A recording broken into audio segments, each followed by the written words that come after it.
Hi everybody, Ben Stein with Panbo.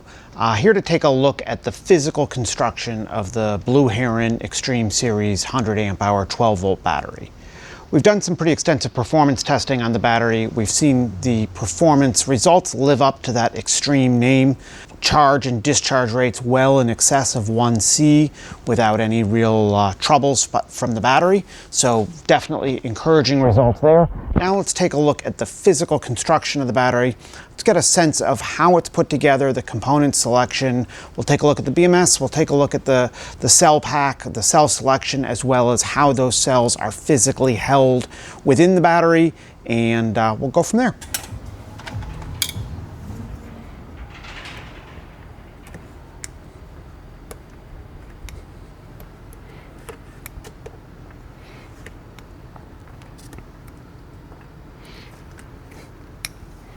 I'll go ahead and take the handle off. Pretty easy, just slips right out. And we'll take all the rubber plugs out.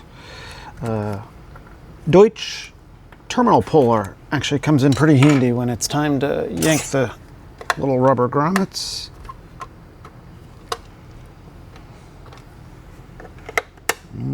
Smaller than 3 millimeters.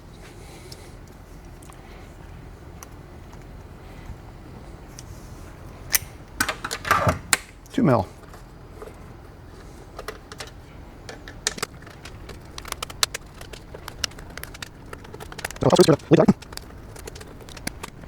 That's all 12. Just like that. Battery pulls up. The lid pulls up, I should say. And there are all of our screws out. Okay, so the BMS is in the lid. We've got rather substantial connections for negative, positive, our balance and temperature leads, and then cell heating. So I see a pad directly in front of us, as well as, okay, these are all pretty clearly indicated. I don't think there's a 1 and a 2, so we're not going to worry about that too much. That's disconnected. Let's flip it over. Go ahead and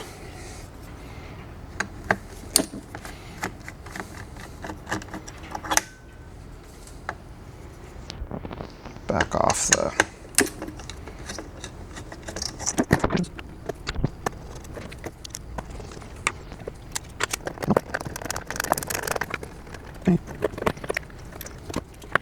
go ahead and try to do this.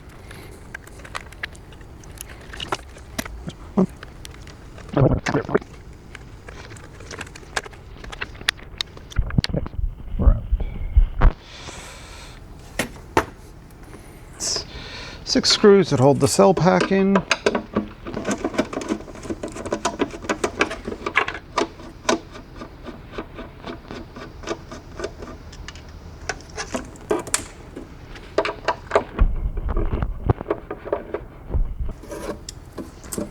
All right, cell pack should be loose. Be very careful not to touch those. And we're out. Okay. So one of the first things I'd like to do, let's just go ahead, drop the positive cable just so that we don't risk touching anything. Let's see what we've got.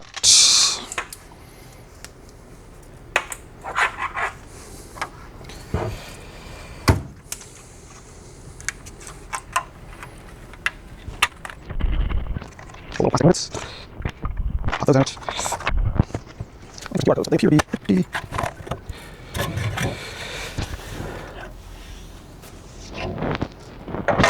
pretty well hidden. That's our bottom, that's our top. That's adhesive.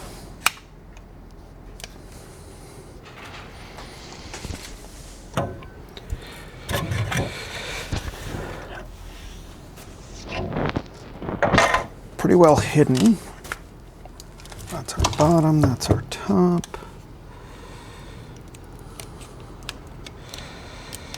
That's adhesive.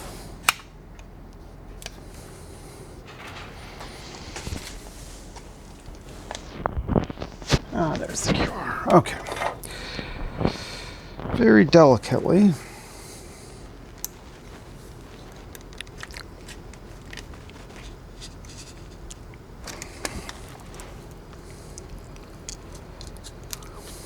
Okay. There's our QR code. Camera. Let's see if we can decode that QR.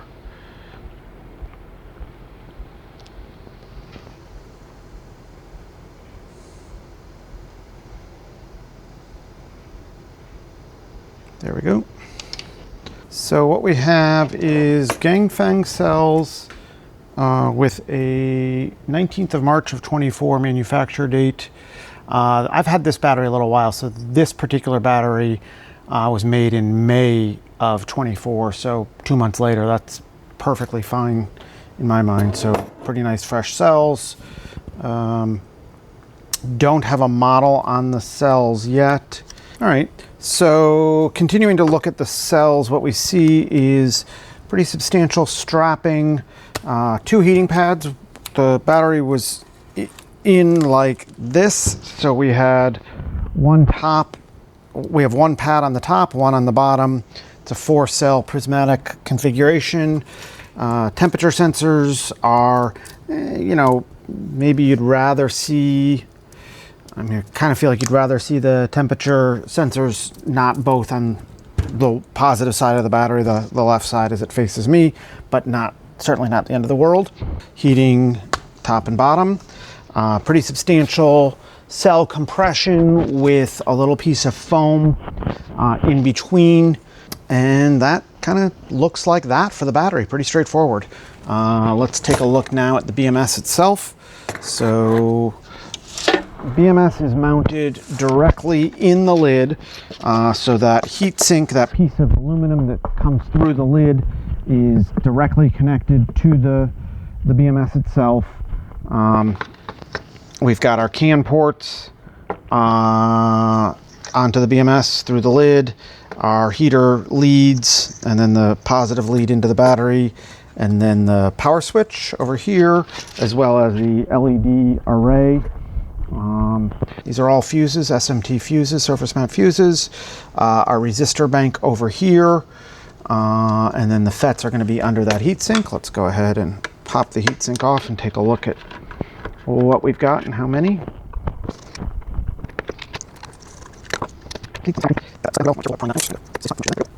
Okay, so we've got our run of FETs, 1, 2, 3, 4, 5, 6, 7, 8, 9, right? 3, 6, yep, 9 per side, 18 total. One should be the charge rail, one the discharge rail, and then transient voltage suppressors over here on the right. Additional resistor banks over here. All looks pretty familiar, pretty straightforward. Surface mount relay that's controlling the heater. Certainly looks good. Looks like it should be, you know, up to the task in terms of managing the thermals of the throughput of the battery. We saw evidence of that from the performance testing itself, where the battery held up pretty nicely. Okay. Well, looks good.